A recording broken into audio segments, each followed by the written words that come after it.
Our next speaker is Sean Boker, who's a PhD student, about a year behind Matan, I would say.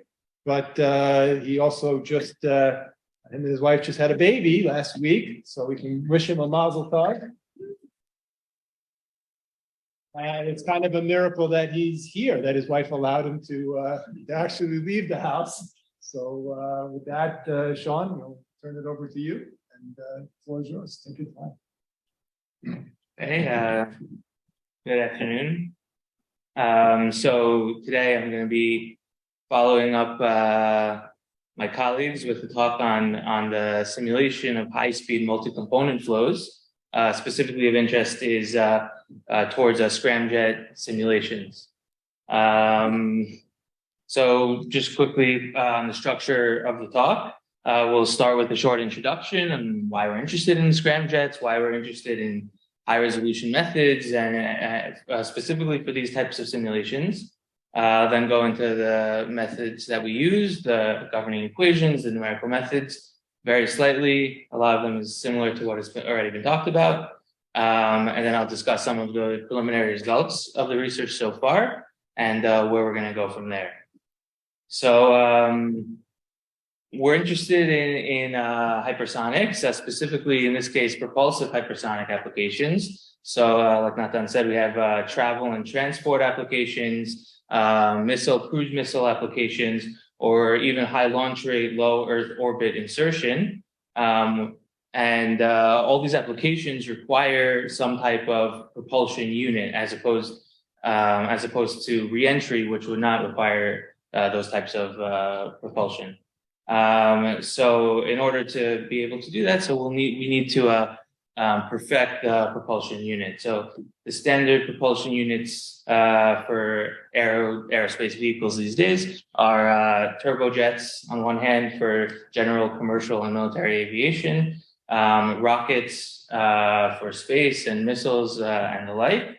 And both of those have disadvantages when we talk about the hypersonic regime. Turbojets have a lot of complicated material going on. They have rotating compressors and the like, which could cause a tremendous amount of issues at supersonic and especially at hypersonic speeds. And conversely, rockets, which are much more simple, they require to carry both the fuel and the oxidizer. Therefore, the effective payload is much smaller for rockets on the scale of 5%, whereas the effective payload for a turbojet, so for example, like a 747, is closer to 50%. So for many of these applications, rocket engines would not be feasible to get what we want done. So in between, we have ramjets and scramjets. These are types of engines which, instead of having rotating compressors, use the flow physics and the geometry of the engine itself in order to compress the incoming air. And for a ramjet at lower Mach numbers, the supersonic external flow is slowed down and compressed, but slowed down to subsonic speed. However, the most famous example of this is the ramjet, the J-58 hybrid turbojet ramjet from the SR-71 Blackbird. However, at higher Mach numbers for the hypersonic regime, this slowing down to subsonic speeds in the combustion chamber can lead to a tremendous amount of pressure losses, and it's extremely inefficient. So in a similar way, the scramjet or supersonic combusting ramjet is proposed, where the flow regime inside of the combustion chamber remains supersonic. However, this will lead to a lot of issues, which I'll discuss momentarily. There's been a lot of research towards the development of these scramjets, between flight testing with high shot, high fire. Over the years, there's been much flight testing. However, that's extremely costly and difficult to gather the data. There's also a tremendous amount of ground testing being done. However, in such a unique flow regime, it can be quite difficult, even in ground testing, to collect the necessary data. So we look to numerical simulations to fill in some gaps. Just to account for the difficulty of the problem in his seminal annual review, Javier Urze wrote that it's a testament to the staggering difficulty of the endeavor that even 70 years after the breaking of the sound barrier, attaining stable long-range manned hypersonic flight continues to outstrip humankind's determination in its quest to discover faster methods of air transportation. So there's a tremendous amount of research these days going into it, and we hope to contribute a little bit to that. So the problem that we want to focus on specifically is the application of these high-resolution methods that were discussed before to the supersonic turbulent combustion regime, and we're specifically interested in cavity scramjets, a cavity configuration of a scramjet.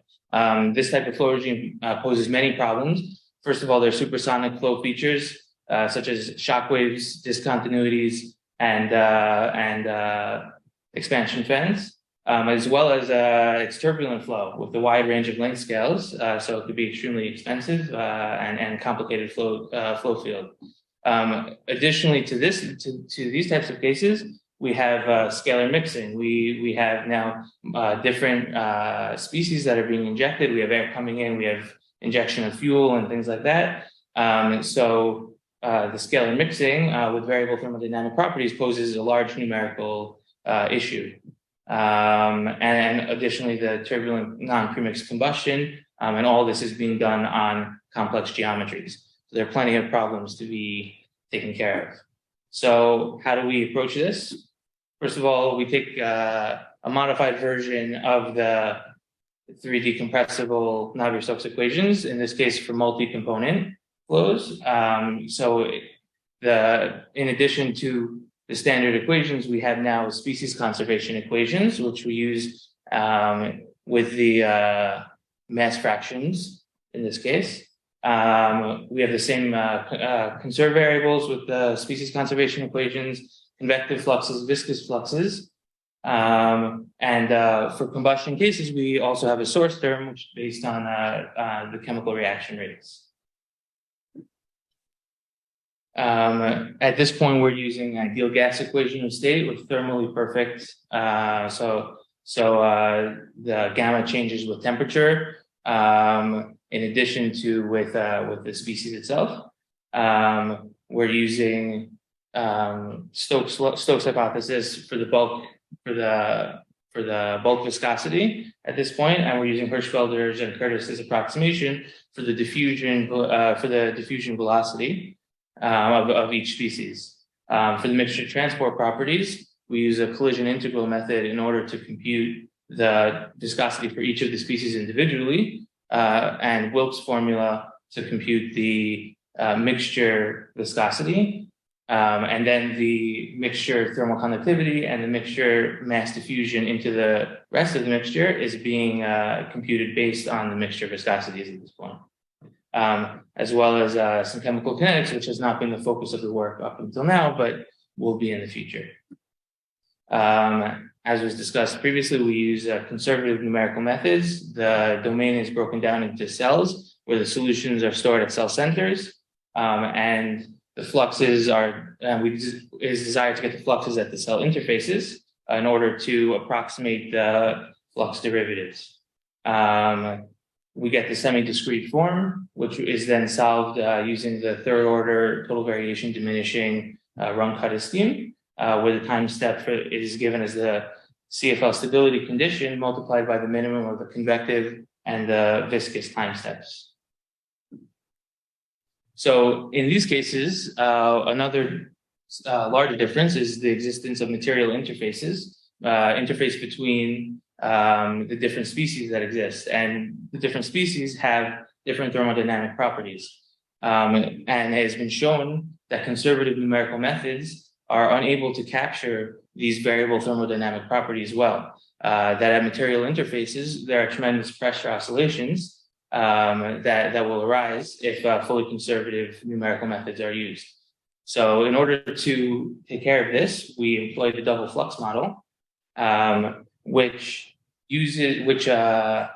has us computing the flux at every interface twice. And we effectively freeze gamma in the cell, and we compute the flux at the interface when we once using the gamma, the specific heat ratio of the cell on the left, and then once on the cell on the right.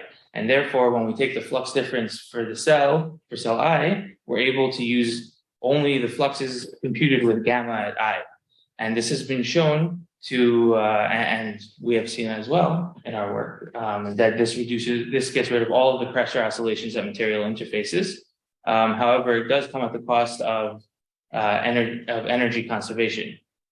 We chose this model specifically because other models out there do not conserve, have issues with conservation of mass and even sometimes conservation of momentum. And for the combustion cases that we're interested in, conservation of mass is extremely important, as the computation of the reaction rates depends highly on the conservation of mass. For the discretization of the convective fluxes, we follow the same procedure as the others do. We compute the gradients at all the cell centers for all of the variables. In this case, there are many more conserved variables to compute, so we have even more of a savings at this point when we reuse the gradients. We then use a gradient-based reconstruction approach of cyanide. And in this case, for my simulations, I used the 8th order explicit finite difference method for the first derivative, and the second derivative is computed from the from the solution values, and the first derivative is using Adams' equation. For the viscous discretization, we use the alpha damping scheme. So the viscous fluxes, as opposed to the convective fluxes, which depend only on the solution values at the interfaces, the viscous fluxes depend on the gradients of the solution values at the interfaces. And we use the alpha damping scheme in order to compute those gradients. Just as a display of this, we use the viscous shock tube problem, which Cyanide introduced earlier. And what we had found was that the high frequency damping was extremely important in this case, in cases with turbulence, but also in cases with discontinuities, as using viscous schemes without high frequency damping led to high frequency oscillations. So we can see that on the top ones, we used a scheme without the high frequency damping, and we see near the shock wave a tremendous amount of oscillations. These come from odd even decoupling and caused a tremendous amount of error, even causing the final solution to be incorrect. However, on the bottom, we could see that there are no oscillations near the discontinuity, and this is attributed to the high resolution properties of it, the damping, and we can see in the frequency curve, the modified wave number, that we resolve much more of the waves on the bottom right. So just to show some of the preliminary results towards this. So we started out with a shock bubble interaction, which is a very good case to test this because there exists a shock wave as well as material interface and the interaction between them. So the initial conditions are shown here with the shock wave, which moves to the left, impinging on a bubble. The shock wave is in air, and the bubble we ran with helium and we ran with the refrigerant R22. Here this was a two-dimensional case, and it was run with 400,000 cells. So we show here the helium mass fraction over time, and we can see the iconic kidney shapes that the helium bubble collapses into after the shock impinges on the bubble. And what we see here is that it actually was stable. We tried running this before we used the double flux model, and it would always crash due to the pressure oscillations at the interfaces. So this was completely vital, and these mass fraction contours matched very well with some of the imaging that they had from Haas et al. From their experiments. And just to show the difference of low density versus high density in the bubbles. So on the left side, we have the helium bubble. Over time, this is the numerical Schlierian. as opposed to on the right side, the R22 bubble.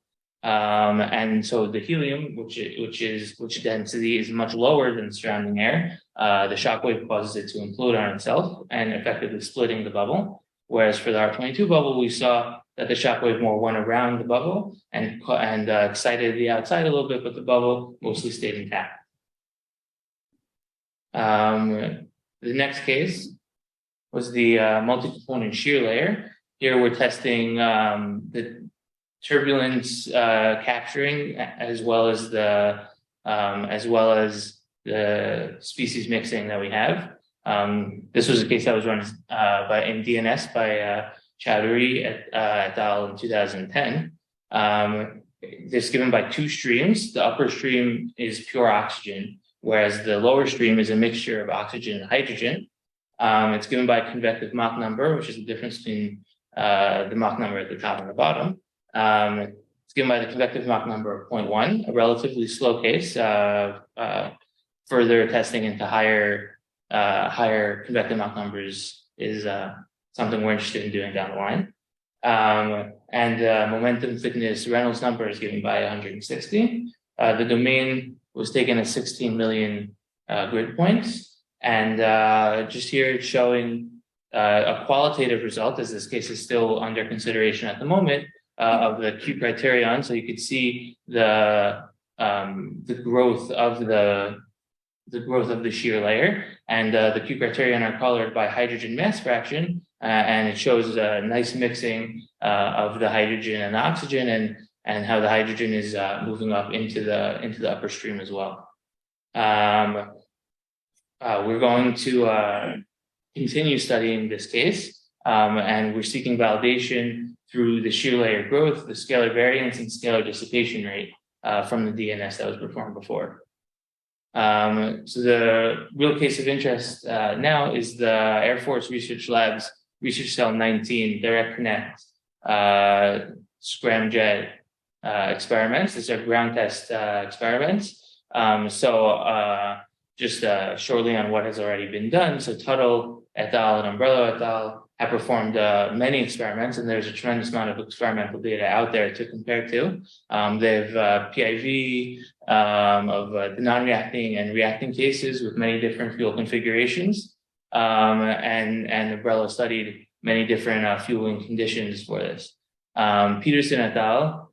Used hybrid RANS LES methods on grids of around 90 million cells, and studied things such as the effect of turbulent inflow, the span-wise walls, or shortened span-wise length, or shortened spans. And Hassan et al. Studied using the same hybrid RANS LES on a very similar grid, studied unsteady effects such as the ignition and the like. There's been a tremendous amount of research into this so far, and it's a good stepping stone towards validation of the methods that we're using. So the setup for this case is this is a Mach 2 ambient, a Mach 2 flow, free stream flow, coming in with 589 Kelvin static temperature and 483,000 pascals static pressure. And we ran this so far with 37 million cells on 3 NVIDIA A100s for about 7 days to converge statistics. Actually, at this point, statistics aren't fully converged. They're getting there. The case is still running. The left boundary is the inflow. The right is the outflow. Top and bottom are walls. And at this point, the front and back boundaries are used as periodic boundaries, and the sidewalls are not taken into account at this time. Here we show on the left some Q criterion colored by Mach number with the numerical Schlieren in the background. One thing that can be noted here is that turbulent inflow condition has not been applied yet. There are no turbulent structures at the inflow. However, it quickly transitions to turbulence over the cavity, over the recirculation zone. On the right side, we see some time average solutions the density, the numerical Schlierian span-wise velocity and streamwise velocity, streamwise and span-wise velocity. Yeah. We see the shock structure, which agrees qualitatively with simulations and experiments that have been done. And we see the existence of the highly three-dimensional recirculation zone in the cavity. These are some preliminary results, quantitative results. On the top, we have the streamwise velocity at a number of locations. On the top right, we could see the locations where it was taken. It's actually flipped. And on the bottom, we have the wall normal velocity at those locations. So we can note here that within the cavity itself, the agreement is quite good. However, at this time, above the cavity, for both the streamwise velocity is over predicted, whereas the wall normal velocity is under predicted. And right now, we believe that this is due to the fact that there's no turbulent boundary layer inflow. So therefore, there are no fluctuations right above the cavity, and therefore it goes to the streamwise conditions much faster than if there was a turbulent inflow. And so we hope that these results will improve once the turbulent inflow condition is added very soon. This was showing how we applied novel numerical methods to multi-species, multi-component flows. We obtained some promising preliminary results for the cavity scramjet. And going forward, we hope to add the turbulent inflow boundary condition to improve these results and test different fuel inflow locations and study the mixing of the fuel and the air. And finally, add the chemical source terms to get full simulations of this case. Thank you.